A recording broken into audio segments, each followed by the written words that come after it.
Hey guys, Hey. I'm Taylor, I'm Adrian. and today we're reviewing Fantastic Beasts and Where to Find Them. Welcome to the Fandom Bar. Lumos Maxima!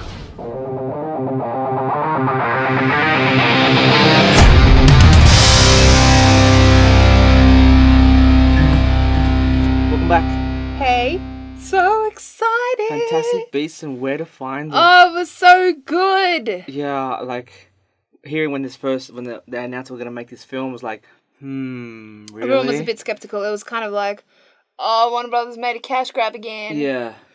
But, yeah, as soon as those opening titles begin, wow. Spoilers. Yes. There's going to be a lot of spoilers. A lot of spoilers. We can't help ourselves. Oh, it makes you feel like... I personally remember being at, like, November in 2001 in, like, my dad's crappy car in Blacktown drive-ins, and it was raining, but I was watching Harry Potter and the Philosopher's Stone for the first time. This felt like that. Yeah, it was happy. pretty exciting. You feel like, a kid. I mean, You weren't a kid. No, I wasn't a kid, but film-wise, it had that magic in it. Like, the magic's back. Yeah, so we've got, like, an amazing cast. It's all helmed off by Eddie Redmayne.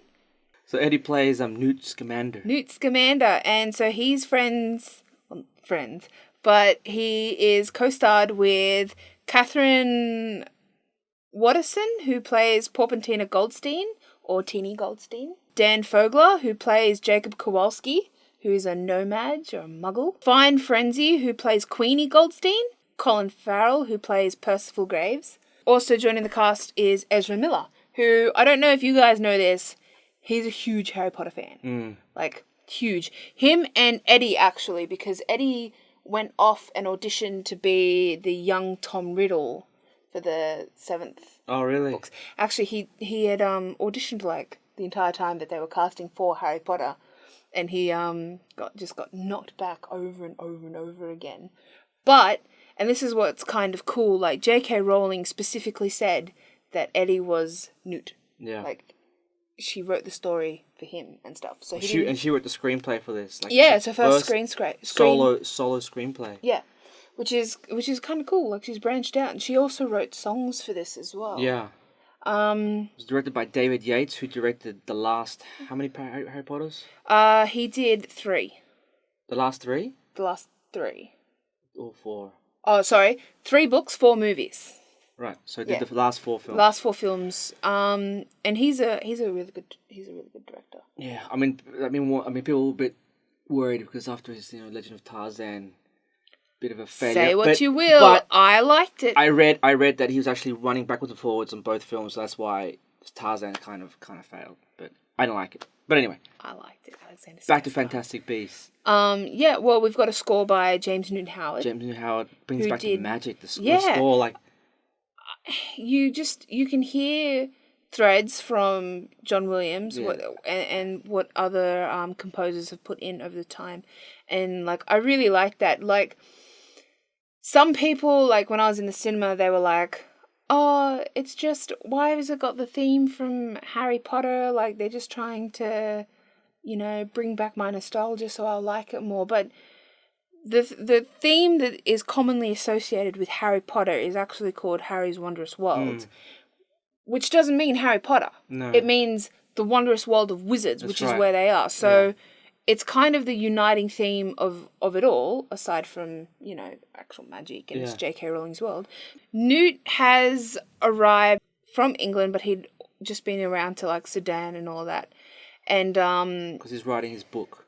He's writing his book, but he's also in America to free one of his creatures, which he had found in Egypt, who had been malnourished, and is originally from Arizona. Yeah. Frank! Frank? That was his name. What's it called, Frank? It's called Frank. You sure? Someone didn't pay attention. There's so many things happening in that film. Yeah, so they were coming back to release Frank into Arizona. As he arrives in New York, he's just wandering around, like, he's really just kind of seeing the sights as it is, and he comes out in front of one of New York's banks, where the Second Salemers, who are this, not religious group, but they know about the existence of witches and wizards, and they want to stamp them out. They want to bring back Salem again. Salem, so they want to, like, destroy witches and wizards because they think that they're evil. And this is kind of where we get our first look at Credence, who is played by Ezra Miller. Mm-hmm. Really unfortunate haircut. Yeah. But he's a bit of a creepy dude. It's a very creepy dude. But, you know, it kind of sets up the plot. You know, they've got these people... But at the beginning, you had the incident. I mean, there's an incident, like, in New York where this part of a building's destroyed and Colin Farrell's graves is kind of investigating. Yeah, he's the head aura for the American Ministry of Magic, which is called MACUSA. Or?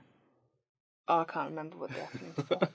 I just like saying MACUSA. But they think it's some sort of creature who's doing this destruction in the city of New York. Colin Farrell's graves, he's really insistent on it's a magical creature. They've got this magical creatures ban in there, so no dealing or no having them exposed, because they're really, with the Second Salemers, they're really kind of on the brink of another war. Being discovered. Yeah. Which would lead to, you know, a war between the No-Magers and the Wizarding World, but it's also threatened by the Dark Lord Grindelwald.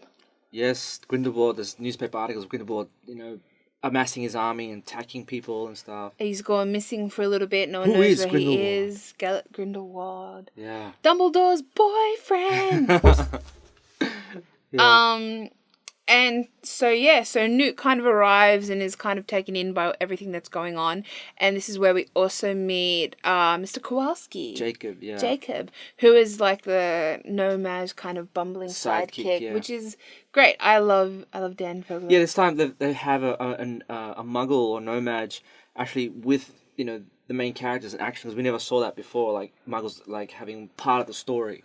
Yeah, which I think is really important, because, you know, the kind of theme of Harry Potter was that you got to grow up with them and learn with Harry and Ron and Hermione about their world and stuff, especially for Harry, who was kind of like a Muggle because he didn't have that upbringing. Yeah. So because there's already an established kind of ruling in another part that us as viewers aren't familiar with, we kind of need that insight. Yeah. Another thing to kind of like bring attention to is that America is very different to Britain at the moment. So America, there is no interaction with Muggles at all.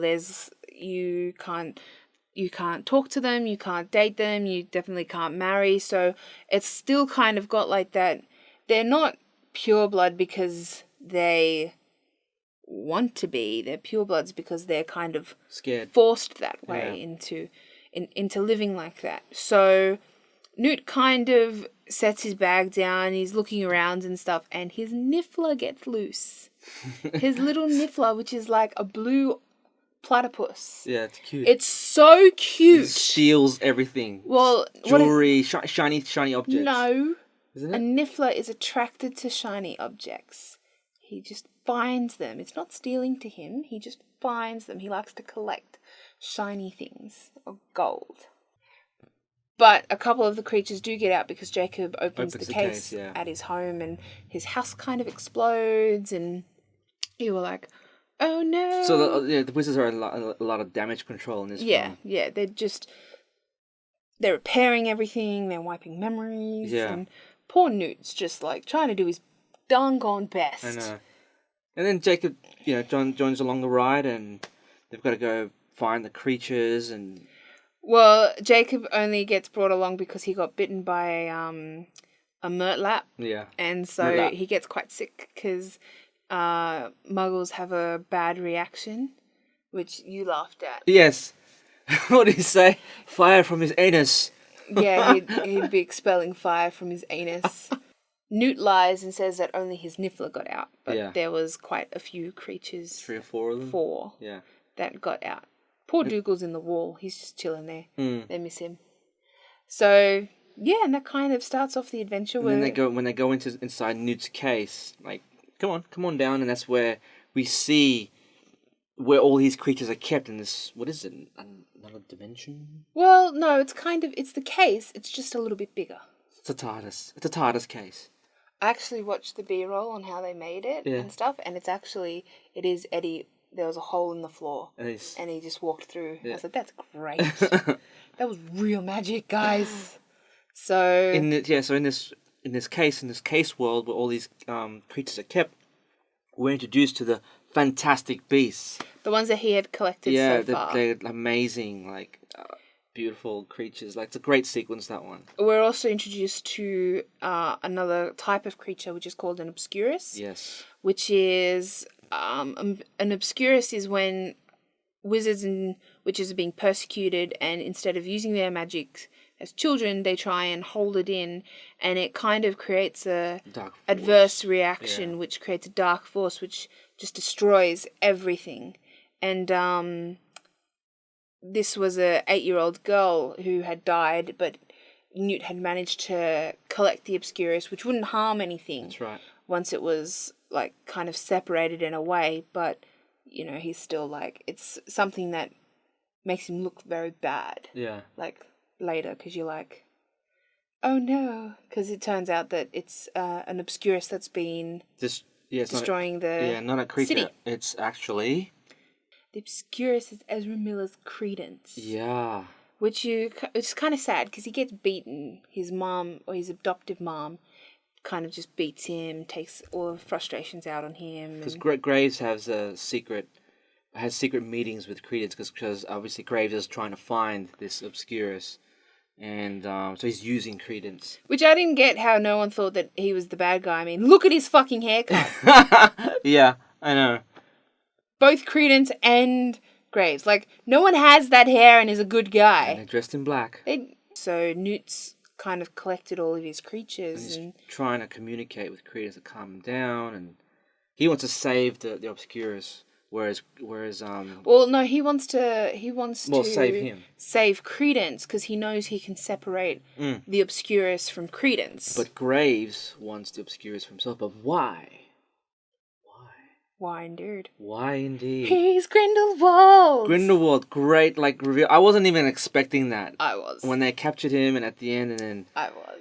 Newt did his, what did he Revelio. say? Revelio, and then we see Grindelwald played by Johnny Depp. Like, what?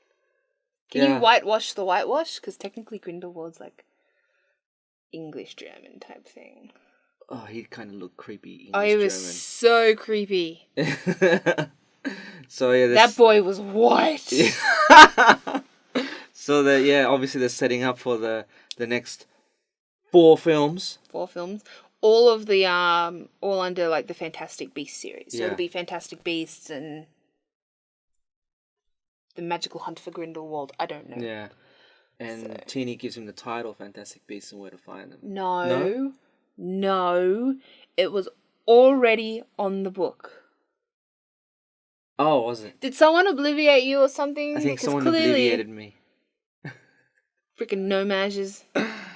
Another good point is because we haven't given away the whole movie, which I think is important. We don't have 2.5 hours to do this. No. But Ron Perlman. Yeah, Ron Perlman. And the Giggle Water.